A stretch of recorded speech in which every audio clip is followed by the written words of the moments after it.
Maka oleh kamu ulama, kamu pesan dan kamu harap kepada masyarakat kaum muslimin Inem dan Agam, apabila ada pihak-pihak yang hendak memisahkan akan masyarakat kaum muslimin Aceh dengan ulama yang menipu racun bagi rawan.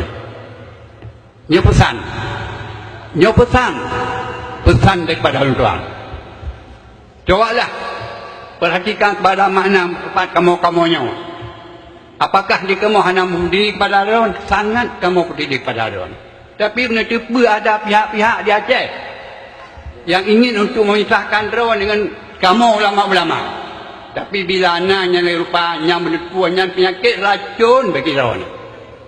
Apabila cuma masyarakatnya kamu pisah dengan ulama, adalah yang poh orang Aceh, yang poh ulama ada orang Aceh sendiri. Hanya batik tengok hanya cuma.